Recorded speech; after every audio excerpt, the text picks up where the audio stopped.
जितने यहाँ बैठे और जितने आस्था चैनल पर सुन रहे हो, जितने फेसबुक यूट्यूब पर कथा श्रवण करना, प्रयास करना, बैसाख के महीने में अष्टमी तिथि को मिट्टी के पात्र में जो रात्रि भर जल रखा हो, मिट्टी के पात्र में अगर आपके पास में घड़ा हो, हंडा हो, नी हो, तो दिया हो, दीपक हो, कुल्लड़ हो, कोई भी तुम्हारे पास में जो मिट्टी का पात्र, उसमें जल भरना। मिट्टी के पात्र का जल अपने घर के प्रत्येक व्यक्ति का स्पर्श कराकर उस मिट्टी के पात्र के जल को तांबे के पात्र में डाल लीजिए और घर के प्रत्येक व्यक्ति का स्पर्श करा लीजिए और शंकर भगवान पर कुंदकेश्वर महादेव के नाम से समर्पित करिए।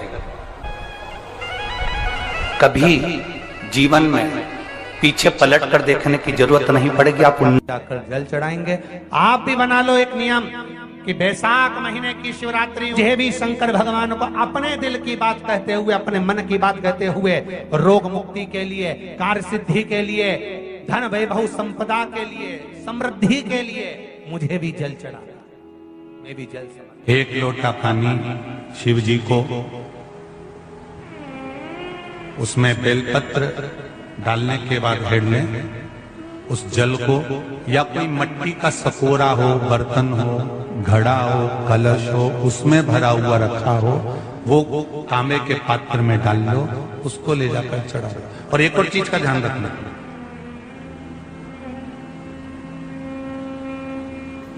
अगर असाध्य रोग, जैसे ऐसा रोग हो जो समाप्त नहीं हो रहा हो, कैंसर, किडनी, लीवर, या किसी का डायलिसिस चल रहा हो, या लीवर काम नहीं कर रहा हो, या शरीर की कोई हड्डी जुड़ नहीं रही हो, तो जो जल शिव जी को लोग चढ़ा रहे हैं वो जल को आचमन कर लेना। और आचमन शंकर भगवान की छोटी बेटी अशोक सुंदरी के नाम से करना, उसका आचमन केवल अशोक सुंदरी के नाम से। और शंकर भगवान की सबसे छोटी लड़की अशोक सुंदरी नंदनवन में पैदा हुई, जन्म ली, नंदनवन में जन्म लिया। नंदनवन मतलब काशी। घर के छोटे बच्चों को भी बोलो, बड़ों को भी बोलो, बुजुर्गों को भी बोलो, चलो एक लोटा पानी चढ़ा के आते हैं, चलो। अगर कैंसर का रोग है, या किडनी, या लीवर, या बुखार, पेट से जुड़ा हुआ, सिर से जुड़ा हुआ, कंधे से जुड़ा हुआ, या घुटने से जुड़ा हुआ, या रीढ़ की हड्डी में कहीं पानी भरा गया हो, या कमर झुक रही हो, कोई भी रोग उधर से लेकर शरीर के अंदर नहीं भागता है और वो बेकार हो रहा है, तो बैसाख का महीना चल रहा है। राकेश देवी जी, बैसाख का महीना चल रहा है। बैसाख के महीने की शिवरात्रि के दिन, बैसाख के महीने की जो शिवरात्रि आएगी, हर महीने शिवरात्रि आती है, तो बैसाख की जो शिवरात्रि है, इस शिवरात्रि के दिन सुबह 8 बजे से लेकर 11 बजे के बीच में एक लोटा पानी, उसमें थोड़ा सा बेल का फल मिल जाए, उस फल का थोड़ा सा भाग, या तो बेल का फल का अगर छिलका मिल जाए तो उसमें पानी भरकर तांबे के लोटे में डाल लो, या बेल का फल नहीं मिले तो बेलपत्री को लेके उसमें डुबो दो और डुबो के बेलपत्री को बाहर निकाल दो। वो पानी भगवान शंकर को शिवरात्रि के दिन, बैसाख महीने की जो शिवरात्रि है, बैसाख के महीने में प्रत्येक महीने शिवरात्रि आती है, बैसाख के महीने की शिवरात्रि के दिन सुबह 8 बजे से लेकर 11 बजे के बीच में शंकर भगवान को अपना रोग और बीमारी का लेकर शंकर भगवान को जल समर्पित कर आ जाओ। बाबा पर विश्वास रखकर चलाना, धीरे धीरे ठीक हो जाओ। शिव से भगवान शिव की सुबह के समय जाकर, और अगर बेलपत्री का पानी नहीं मिले तो मिट्टी के पात्र का पानी, आपको कथा में कहा है, मिट्टी के पात्र का पानी, वो भी शंकर भगवान को समर्पित कर सकते। जल बैसाख के महीने में शंकर पर शीतल जल समर्पित कर देने से शरीर के रोग समाप्त हो जाते हैं और रोग टिकता नहीं। शीतल, और अगर शीतल जल का दर्शन करना हो तो कभी महाकालेश्वर अभियान, कभी आप लोग लाइव दर्शन करते हो महाकाल के, तो महाकाल के दर्शन करेंगे तो बैसाख महीने में 5-5 घड़े मिट्टी के महाकाल राजा के ऊपर बांध दिए जाते हैं। जल चढ़ाने के लिए। कभी आप लोग चकलेश्वर महादेव जाए मथुरा वृंदावन में गिरिराज जी की परिक्रमा, चकलेश्वर महादेव पे 5-5 मिट्टी के घड़े शिव जी के ऊपर बांध दिए जाते हैं। कभी काशी जाए तो वहां पर मिट्टी का घड़ा शिव जी के ऊपर रख दिया जाता है। क्यों? क्योंकि वो मिट्टी के पात्र का जल जब बैसाख के महीने में शिव पर गिरता है तो जो उस जल को समर्पित करता है वो रोग से मुक्त हो जाता है, बड़ी बीमारी में घिरता नहीं। जयंत ब्राह्मण के मुख से श्रवण कर लिया था कि बैसाख महीने में अगर शिवरात्रि पड़े और उस शिवरात्रि पर एक कलश का पात्र, लोटा तांबे का या मिट्टी में रखा हुआ जल पात्र में लेकर एक बेलपत्र का छोटा सा भाग उसमें छुआया हुआ, और फिर निवेदन कर रहा हूं अगर बेलपत्र उस दिन नहीं मिले तो पात्र लेकर चले जाना मंदिर में।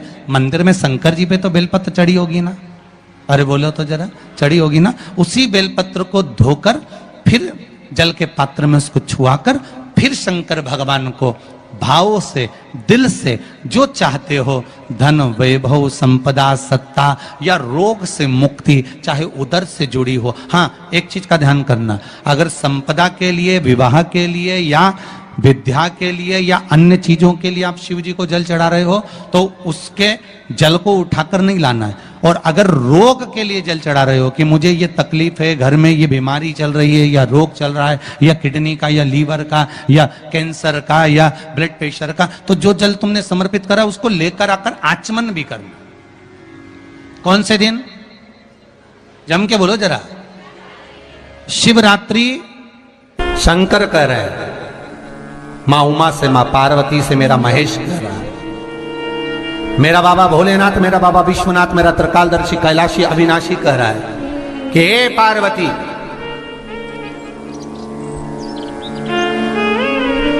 एक बीला, एक बेल जो मुझे समर्पित करता है और समर्पित करने के बाद उस बेल की महत्वता देखिए, जो बैसाख महीने में बाबा शंकर को जो चढ़ाया जाता है और 1000 अश्वमेध यज्ञ का पुण्य फल हम प्राप्त कर लेते, मात्र एक फल चढ़ाकर, मात्र एक फल चढ़ाकर। हे पार्वती,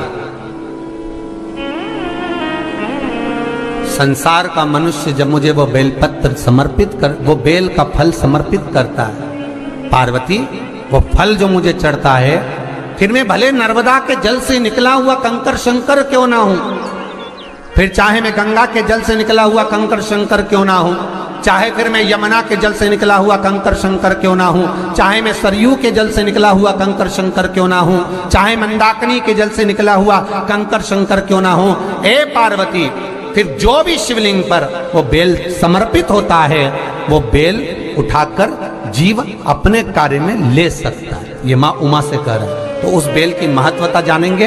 अब अपन उस बेल को जानने के लिए वापिस स्कंद पुराण में चले तो स्कंद पुराण में लिखा हुआ है कि जो बेल बैसाख के महीने में शंकर को चढ़ाया जाता है वो बेल का फल उठाकर रख लिया जाता है।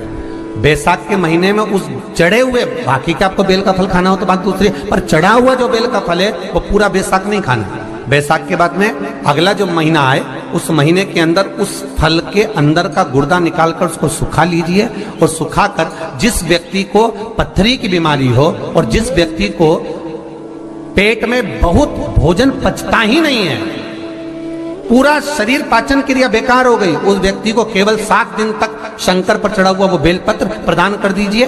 पथरी भी बाहर और पाचन क्रिया भी ठीक, जिंदगी भर तकलीफ नहीं। उस बैसाख में उस फल की इतनी महत्वता बाबा भोलेनाथ स्कंद पुराण, लिंग पुराण, नर्मदा पुराण, पद्म पुराण के अंतर्गत, शिव महापुराण के अंतर्गत वर्णन कर, उसकी महत्वता है। वो बेल का फल साधारण नहीं हो सकता। अब मंदार का जो पुष्प होता है, आंकड़े का जो फूल होता है, एक सफेद कलर का भी होता है और एक गुलाबी कलर का भी होता है। देखा है आप लोगों ने? बोलो, जम के बोलो, देखा है ना? गुलाबी कलर का जो पुष्प होता है वो आप मंदार का, आंकड़े का जो गुलाबी कलर का पुष्प होता है आप टीवी पे देख रहे होंगे, एक सफेद देख रहे होंगे, एक मंदार का गुलाबी फूल, नीला कलर का फूल देख रहे होंगे। जो नीला कलर का जो पुष्प होता है, गुलाबी कलर का जो आंकड़े का फूल होता है, प्रयास करना जब किसी विषम परिस्थिति में फंस गए, विषम परिस्थिति, जब आपको लग रहा है कि मुझे बहुत भय लग रहा है, कुछ बुरा होने वाला, आपको लग रहा है आज मेरी उल्टी आंख बहुत फड़क रही है, कुछ गड़बड़ होने वाला, आपको लग रहा है मेरी सीधी आंख फड़क रही, कुछ गड़बड़ होने वाला, तब केवल वो नीला जो गुलाबी पुष्प है मंदार का, उसको कहीं से लाकर शिवालय में अशोक सुंदरी वाली जगह पर स्पर्श कर कर शिवलिंग पर आप चढ़ा दीजिए। आपकी विषम परिस्थिति कैसी भी होगी वो रास्ता बनाकर बाहर निकल जाएगी, आपको फंसना नहीं, परेशान नहीं। मंदार आंकड़ा, सफेद आंकड़े का पुष्प भी भगवान शिव को समर्पित होकर, जैसे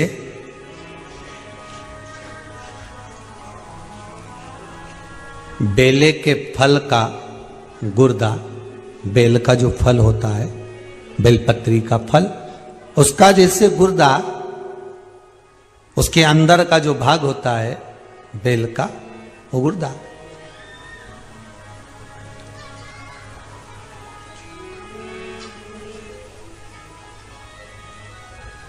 उसको अग्नि में जलाकर उसकी भस्म तैयार कर कर छान कर जब जब आपके यहां विद्वान ब्राह्मण शिव जी का अभिषेक कराते हैं, पूजन कराते हैं, तो उसमें लिखते हैं पूजन के साहित्य में बेलपत्री, धतूरा, दुर्वा, ये उसमें नीचे लिखेंगे भस्म। लिखते कि नहीं लिखते? लिखते हैं ना, भस्म अभिषेक में चाहिए रहती है। तब उस भस्म का थोड़ा सा भी भाग आप अगर शिव को समर्पित कर रहे हो तो ये जान लें कि शंकर मनवांछित फल प्रदान कर रहे हैं, शिव फल प्रदान कर रहे हैं।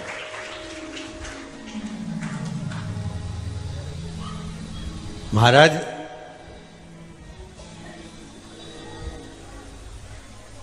बेलपत्री के वृक्ष के नीचे बैठकर हाथ में एक बेलपत्र का पत्ता रखकर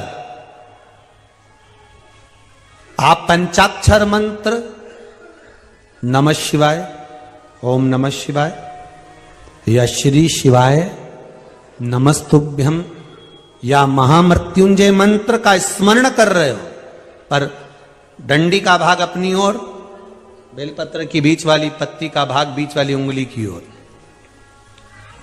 रखकर अगर आप स्मरण कर रहे हैं और अपनी कामना कर कर बेलपत्री के वृक्ष के नीचे बैठकर उस पत्ते को सम्मुख रखकर बाबा से विनय कर कर एकांत में उस बेलपत्री के वृक्ष की छांव में, बेलपत्री के वृक्ष की छांव आप कामना कर कर उस पत्ते को शंकर भगवान के ऊपर समर्पित कर रहे हैं, तो ये जान कर रखें कि पार्वती और शिव का मिलन करवा रहे हैं और अपनी मनवांछित फल कामना पूर्ण करवा रहे हैं। क्योंकि शिव और पार्वती का जब मिलन होता है, शंकर पार्वती जब एक दूसरे के सम्मुख में होते हैं, शिव और पार्वती जब एक दूसरे के सामने अपने बच्चों के कारण एक दूसरे के सम्मुख में आते हैं, तो उनके चेहरे पर प्रसन्नता का भाव आ जाता। फल, मनवांचित फल की कामना आप जिस कामना के लिए कर रहे हैं, विवाह के लिए, नौकरी के लिए, सर्विस के लिए, व्यापार के लिए, रोग मुक्ति के लिए, आप जिस कामना से कर रहे हैं, ईश्वर महादेव जो व्यक्ति पथभ्रष्ट हो जाए, जैसे मदिरा के नशे में पड़ गया, कहीं जुए में पड़ गया, कहीं मांसाहार में पड़ गया, कहीं व्यसन में पड़ गया, कहीं गलत काम में अगर कोई जा रहा है, तो श्रंभेश्वर महादेव के नाम से काली तिल भगवान शिव को समर्पित करी जाती है। महाराज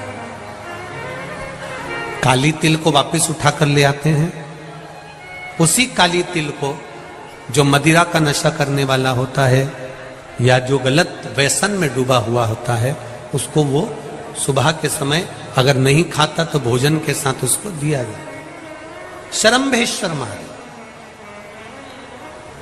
एक बेलपत्री का भी बहुत अच्छा प्रयोग है श्रंभेश्वर महादेव का, मदिरा पीने वालों के लिए, मांसाहार, व्यसन में, जुए में, वेश्यावृत्ति में, पर नारी में, गलत जगह पर जो डूबे रहते हैं उनके लिए। पहले की कथा में उसका वर्णन किया है। बेलपत्री, श्रम्भेश्वर महादेव। एक बार सब बोलेंगे, कौन से महादेव? श्रम्भेश्वर महादेव। फिर जम के बोल लो एक बार, श्रम्भेश्वर महादेव। जब हमारे घर में क्रोध बढ़ता है या कोई गलत कार्य में जाने लगता है तो श्रम्भेश्वर महादेव का हमें शरणागति लेना चाहिए, श्रम्भेश्वर महादेव का पूजन करना चालू कर देना चाहिए। कई लोग कहते महाराज जी श्रम्भेश्वर महादेव का मंदिर कहाँ मिलेगा, हम कहाँ पूजन करने जाए? कहीं नहीं जाना, तुम्हारे घर के पास में जो शंकर जी का मंदिर है वहीं जाओ, उसी देवालय में, उसी मंदिर में जाओ, श्रम्भेश्वर महादेव के नाम से जल चढ़ाना प्रारंभ करेंगे। वो जल जो गलत संगत में पड़ा हुआ है उसका आचमन कराना प्रारंभ करेंगे, अपने आप उसकी धीरे धीरे बुद्धि सुधरना प्रारंभ हो जाएगी। ऐसा श्रम्भेश्वर महादेव का है। साथ की शिवरात्रि आ रही है, छोड़ना मती, बेलपत्री का पत्ता जल में डालकर भले पत्ते को निकाल देना, और वो जल जो रोग है, जो बीमारी है, संपदा नहीं आ रही हो, दुकान नहीं चल रही हो, व्यापार नहीं चल रहा हो, बच्चे चिड़चिड़े हो गए हो, क्रोध पड़ रहा हो, तो भी बाबा पर घर के प्रत्येक व्यक्ति एक लोटा जल जरूर चढ़ा के आना, शिव को नमन कर कर आना, ये मौका नहीं मिलता। कि बैसाख महीने की शिवरात्रि यह भी शंकर भगवान को अपने दिल की बात कहते हुए, अपने मन की बात कहते हुए, रोग मुक्ति के लिए, कार्य सिद्धि के लिए, धन वैभव संपदा के लिए, समृद्धि के लिए मुझे भी जल चढ़ा, मैं भी जल चढ़ा। एक लोटा पानी शिव जी को, उसमें बेलपत्र डालने के बाद हेड लें, उस जल को या कोई मिट्टी का सकोरा हो, बर्तन हो, घड़ा हो, कलश हो, उसमें भरा हुआ रखा हो, वो तांबे के पात्र में डाल लो, उसको ले जाकर चढ़ाओ। और एक और चीज का ध्यान रखना,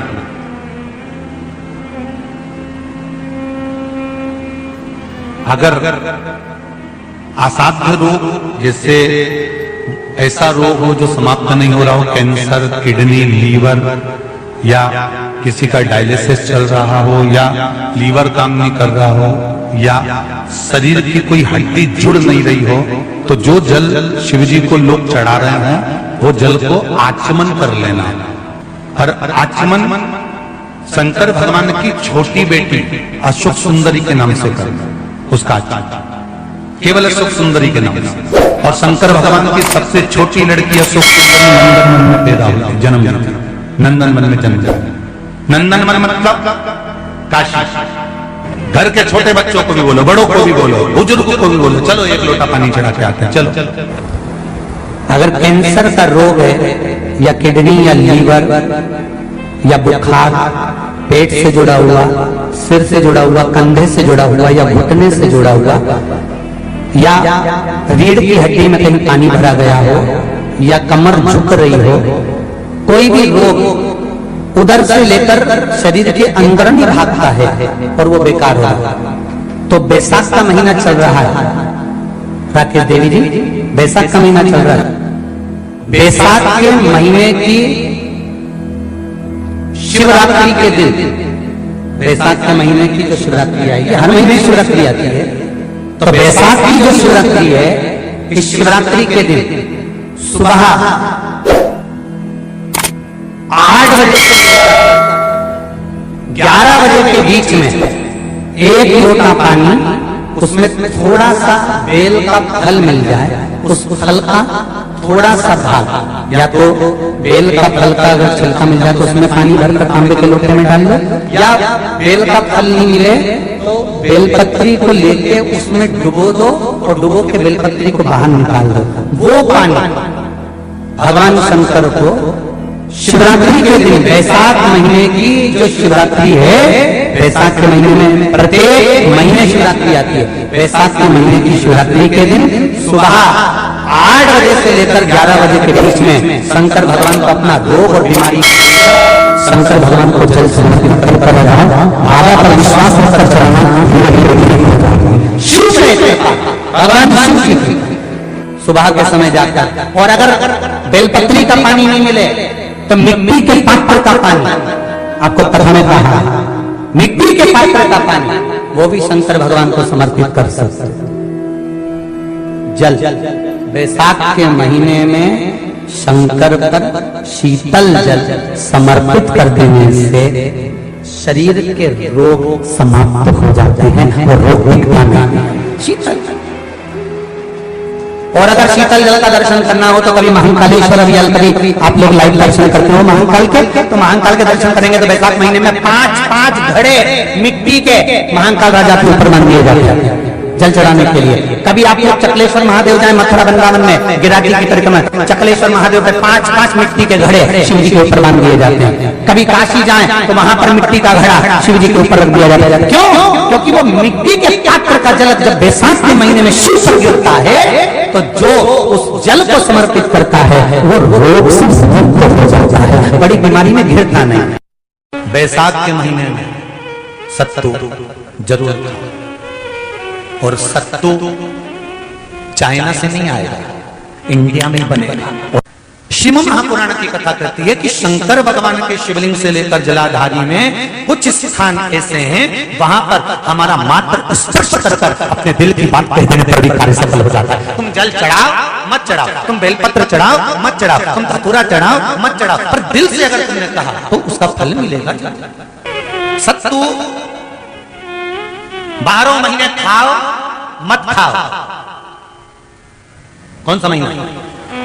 बैसाख के महीने में सत्तू जरूर खाओ, और सत्तू चाइना से नहीं आएगा, इंडिया में बनेगा और बना भारत में ही।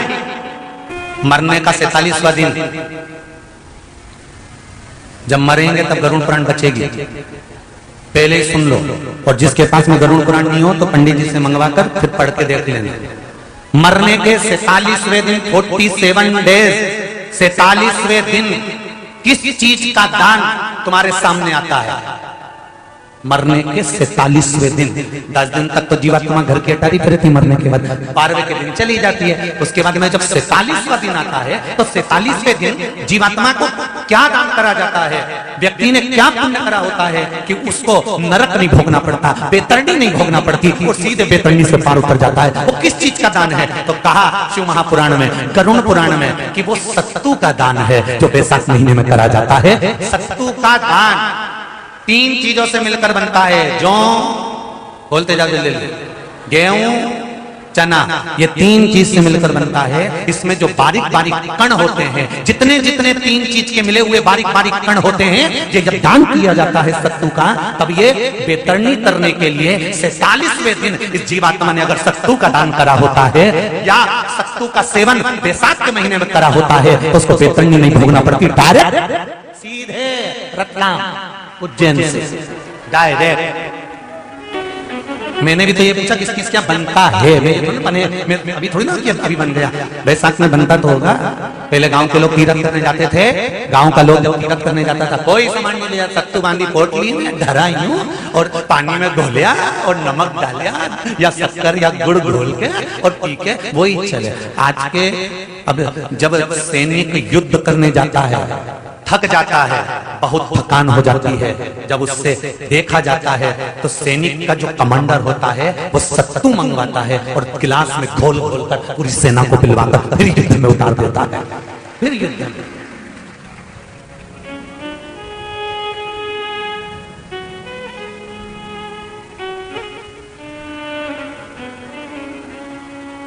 साधारण नहीं है महाराज। सत्तू में जितने बारीक बारीक कण होते हैं, जितने बारीक बारीक कण, अब तुम्हें कम करना, अभी जब खरीदो तो कागज पे रख के सत्तू का एक कण गिनना, 1 2 3 बारीक बारीक गिनते रहना जरा। तो तुम्हारा क्या जाए गिनने में? भगवान कृष्ण के हाथ में पट्टी बंधी थी तो उनने भी तो रुक्मणी को गिनने को दिया था, जरा गिन तो जरा इसमें कितने धागे हैं। रुक्मणी जी ने कहा इसमें 9,999 धागे हैं। भगवान ने कहा बस यही 9,999 मुझे द्रौपदी को वापिस लौटाना है। गिनती लगा लो, अभी अभी लगा लो, ऊपर तो भगवान गिन के बता ही देगा कि तुमने जो सत्तू दान करा था, तुमने जो सत्तू खाया था, तुमने जो सत्तू भगवान को दिया था, सत्तू का लड्डू बनाकर तुमने बैसाख महीने में भगवान की जो पूजन करी थी, तो अमावस्या के दिन, पूर्णिमा के दिन या अक्षय तृतीया के दिन तुमने जो सत्तू दिया था, भगवान तो गिनती बता देगा कि सत्तू में कितना कण था।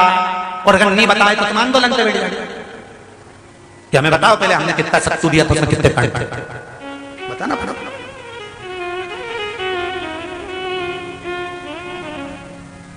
एक एक शिव की आराधना में चांगुना ने एक लोटा जल भरा, उसमें थोड़ा सा चंदन डालकर बेलपत्री के वृक्ष के नीचे ले जाकर डाल देती, थोड़ा सा जल बचाकर शिव जी को डाल देती। शंकर भगवान ने एक दिन चांगुना के सामने मन में विचार प्रकट करा और पार्वती जी से कहा, पार्वती एक बात समझ में नहीं आती, आधा जल ये बेलपत्री को देती है, आधा जल मुझे देती है। जब आधा जल मुझे देती है तो मुझे बड़ा गुस्सा आता है, क्योंकि बच्चे और बूढ़े ये दोनों एक समान हैं।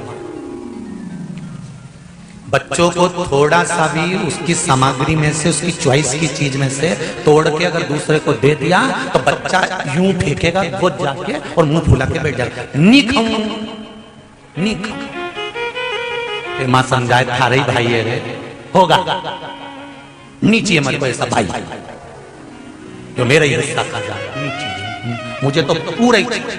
फिर मां अंदर जाएगी, फ्रिज में से वापिस पूरा की पूरा आम निकाल के लाएगी और आम देगी, ये पूरा है, अब चक्कू से कटा नहीं, देख छोरा भी इतना है वाला, पूरा घुमा घुमा के देखेगा।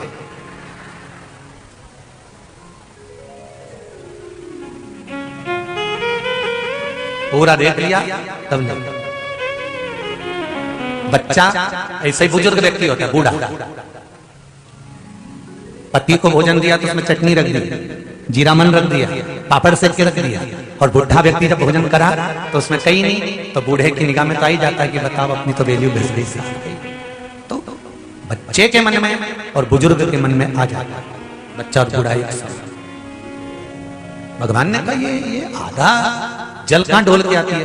पार्वती जी ने कहा उसके संतान नहीं है, इसलिए वो बेलपत्री की भी आराधना करती है और आपकी भी आराधना करती है। ठीक है,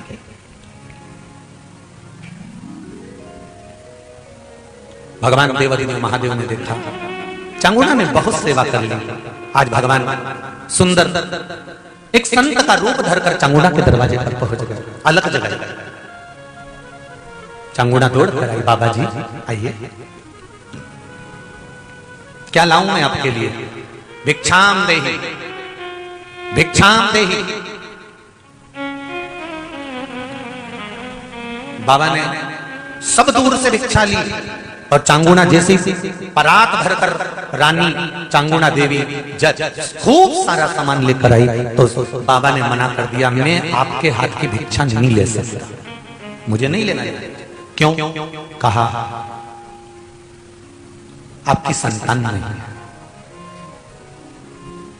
आपकी औलाद नहीं है, संतान नहीं है, और अगर आपकी संतान नहीं है तो आपके हाथ की भिक्षा लूंगा तो मैं भिक्षा लेकर जाऊंगा कहां? मुझे आपके हाथ की भिक्षा नहीं चाहिए। इतने में चांगुना ने उस संत के चरण पकड़े और संत के चरण पकड़कर चांगुना कहने लगी, देखिए बाबा जी, जन्म मरण और परण ये तो तीन देवादिदेव महादेव के हाथ में है, संतान देना और ना देना ये शिव जी के हाथ में, शंकर के हाथ में।